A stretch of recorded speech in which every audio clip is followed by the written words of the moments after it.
Korupsi adalah penyalahgunaan wewenang atau kekuasaan publik untuk keuntungan pribadi atau pihak lain yang melibatkan berbagai tindakan seperti penyuapan, pemerasan, penggelapan, dan pemalsuan. Meski mungkin terkesan sebagai kejahatan ringan, dalam arti tidak merugikan pihak lain secara langsung, tapi korupsi sebenarnya kejahatan besar karena menimbulkan efek berantai yang berdampak pada banyak pihak. Semakin besar tingkat korupsi, semakin besar pula kerugian dan kerusakan yang ditimbulkan. Sayangnya, kasus korupsi di Indonesia tergolong sering terjadi, dilakukan oleh pejabat rendah sampai pejabat tinggi. Di antara banyaknya kasus korupsi yang pernah terungkap, berikut ini kasus-kasus korupsi terbesar di Indonesia. Kasus korupsi PT Timah. Kejaksaan Agung Indonesia mengungkap dugaan korupsi besar-besaran dalam tata niaga komoditas timah yang melibatkan PT Timah Tbk selama periode 2015 sampai 2022. Pada 29 Mei 2024, sebanyak 22 orang ditetapkan sebagai tersangka, termasuk nama-nama terkenal seperti suami artis Sandra Dewi, yaitu Harvey Muiz, dan Helena Lim, pengusaha kaya dari Pantai Indah Kapuk. Menurut audit yang dilakukan Badan Pengawasan Keuangan dan Pembangunan, total kerugian negara akibat praktik korupsi ini mencapai 300 triliun rupiah. Jumlah itu berasal dari berbagai aspek yang dihitung secara terpisah. Kejaksaan mengungkapkan bahwa kerugian negara dari kerjasama penyewaan alat pengolahan timah yang tidak sesuai prosedur mencapai 2,28 triliun rupiah. Selain itu, pembayaran atas biji timah dari tambang ilegal merugikan negara sebesar 26,6 triliun rupiah. Yang paling mencolok adalah kerugian ekologis dan biaya pemulihannya, yang diperkirakan mencapai 271 triliun rupiah. Tata kelola minyak mentah.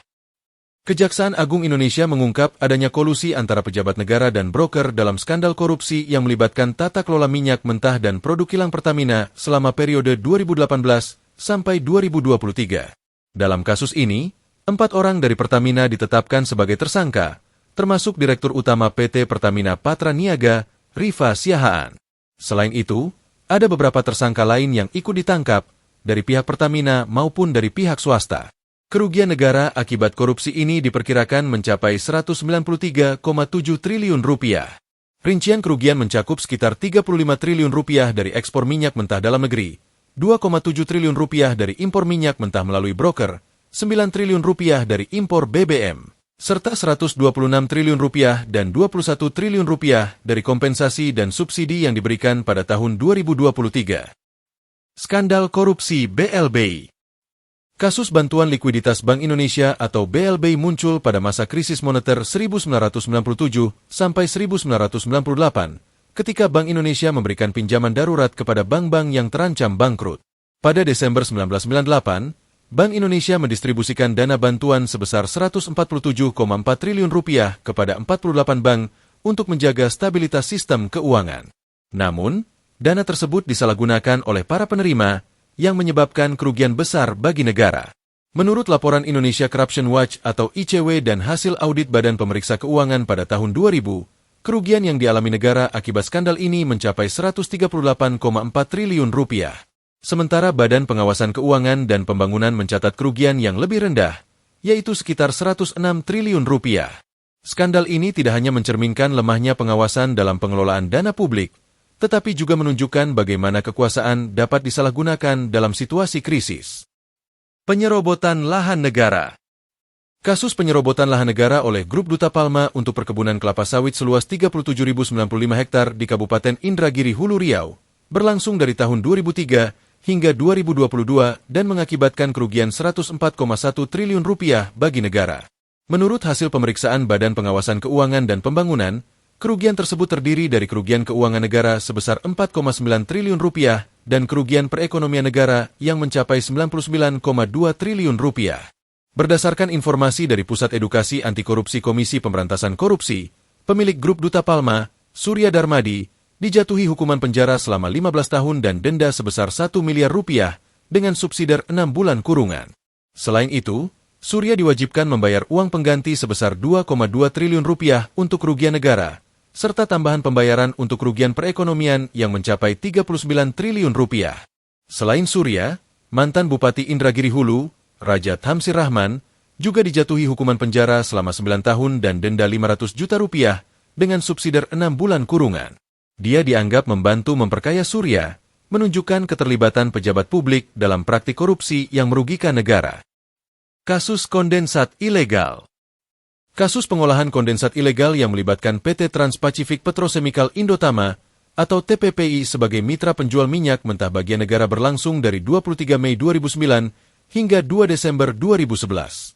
Selama periode itu, negara mengalami kerugian mencapai 2,7 miliar dolar AS atau setara dengan 35 triliun rupiah. Berdasarkan prosedur operasi standar, hasil penjualan kondensat seharusnya disetorkan ke kas negara dalam waktu maksimal 30 hari setelah proses lifting.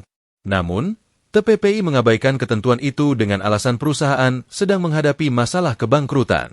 Dalam perkembangan kasus, 3 individu ditetapkan sebagai tersangka. Penetapan tersangka itu menunjukkan adanya keterlibatan pejabat tinggi dan pengusaha dalam praktik korupsi yang merugikan keuangan negara. Dana pensiun Asabri. Kasus pengelolaan keuangan dan dana investasi PT Asuransi Angkatan Bersenjata Republik Indonesia atau Asabri jadi salah satu skandal korupsi terbesar di Indonesia dengan total kerugian negara mencapai 22,78 triliun rupiah. Menurut laporan Badan Pemeriksa Keuangan, kerugian itu disebabkan oleh berbagai penyimpangan yang terjadi dalam tubuh PT Asabri antara tahun 2012 hingga 2019. Dalam kasus ini, Kejaksaan Agung menetapkan 8 orang sebagai tersangka. Di antara mereka, 2 individu yang menonjol adalah Beni Cokro Saputro, Direktur Utama PT Hansen International Tbk, dan Heru Hidayat, Komisaris PT Trada Alam Minera. Kedua tersangka juga terlibat dalam kasus korupsi lain yang melibatkan PT Asuransi Jiwasraya Persero, menunjukkan pola keterlibatan yang luas dalam praktik korupsi di sektor asuransi. Skandal ini tidak hanya merugikan negara, tetapi juga berdampak pada ribuan peserta dana pensiun yang bergantung pada PT Asabri untuk masa depan mereka. Ekspor minyak sawit mentah. Kasus dugaan korupsi terkait pemberian izin ekspor minyak sawit mentah atau crude palm oil dan turunannya pada periode 2021 sampai 2022 telah menyebabkan kerugian negara mencapai 20 triliun rupiah. Kerugian itu terdiri dari sekitar 6 triliun rupiah yang merugikan keuangan negara, 12 triliun rupiah yang berdampak pada perekonomian, dan sekitar 2 triliun rupiah dalam bentuk keuntungan ilegal. Penilaian kerugian itu dilakukan oleh Badan Pengawasan Keuangan dan Pembangunan bersama penyidik dari Jampitsus Kejaksaan Agung dengan bantuan ahli dari Universitas Gadjah Mada. Dalam perkembangan kasus, 5 orang ditetapkan sebagai tersangka. Kasus itu bermula dari krisis kelangkaan minyak goreng yang melanda Indonesia. Untuk mengatasi masalah tersebut, pemerintah menerapkan kebijakan Domestic Market Obligation atau DMO bagi eksportir. Namun, sejumlah eksportir yang tidak memenuhi Domestic Price Obligation atau DPO tetap berhasil mendapatkan izin ekspor, menunjukkan adanya penyimpangan dalam implementasi kebijakan dan pengawasan yang lemah. Kasus PT Asuransi Jiwasraya. Kasus dugaan korupsi yang melibatkan pengelolaan dan penggunaan dana investasi di PT Asuransi Jiwasraya telah mengakibatkan kerugian negara sebesar 16,8 triliun rupiah. Kerugian itu terungkap dari laporan hasil pemeriksaan investigatif yang dilakukan oleh Badan Pemeriksa Keuangan pada 9 Maret 2020. Skandal itu mencuat setelah PT Asuransi Jiwasraya, sebagai perusahaan asuransi jiwa tertua di Indonesia, mengalami tekanan likuiditas yang parah, sehingga pada November 2019 tercatat ekuitasnya berada di angka minus 27,24 triliun rupiah. Situasi itu memicu perhatian dari Kementerian Badan Usaha Milik Negara yang dipimpin oleh Erick Thohir, yang kemudian melaporkan indikasi kecurangan di Jiwasraya kepada Kejaksaan Agung. Sebanyak 6 orang ditetapkan sebagai terdakwa dalam kasus ini, yang mencakup berbagai pejabat dan pengelola yang bertanggung jawab atas pengelolaan dana. Kasus pengadaan pesawat. Kasus dugaan korupsi terkait pengadaan pesawat Bombardier CRJ-1000 dan ATR 72600 di PT Garuda Indonesia Persero Tbk antara tahun 2011 hingga 2021 telah menimbulkan kerugian negara yang signifikan. Menurut Pengadilan Tindak Pidana Korupsi Jakarta, kerugian ini diperkirakan mencapai 609,81 juta dolar AS, setara dengan 9,37 triliun rupiah. Dalam kasus ini, 5 orang ditetapkan sebagai tersangka. Pengadaan kedua jenis pesawat tersebut dianggap tidak sejalan dengan konsep bisnis Garuda Indonesia yang seharusnya fokus pada penyediaan layanan penerbangan penuh. Ketidakcocokan itu menimbulkan pertanyaan serius mengenai perencanaan dan pengawasan dalam pengadaan armada, serta dampaknya terhadap keuangan perusahaan dan pelayanan kepada pelanggan. Kasus proyek BTS 4G. Kasus dugaan korupsi dalam proyek pengadaan Tower Base Transceiver Station atau BTS 4G dan infrastruktur pendukung yang dikelola oleh Badan Aksesibilitas Telekomunikasi dan Informasi Kementerian Komunikasi dan Informatika atau Baktikominfo telah terungkap dengan kerugian negara mencapai 8,32 triliun rupiah. Laporan dari Badan Pengawasan Keuangan dan Pembangunan menunjukkan bahwa proyek ini berlangsung antara tahun 2020 hingga 2022. Kasus ini mulai terdeteksi ketika realisasi pembangunan menara tidak memenuhi target yang telah ditetapkan. Baktikominfo menargetkan pembangunan 4.200 tower pada tahun 2021 dan 3.700 tower pada tahun 2022.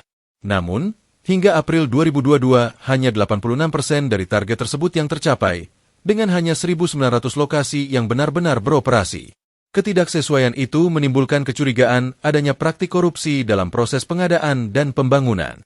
Penyelidikan lebih lanjut mengarah pada dugaan adanya kolusi antara pihak-pihak tertentu dalam proyek ini, yang merugikan anggaran negara dan menghambat akses telekomunikasi di daerah-daerah yang seharusnya mendapatkan layanan.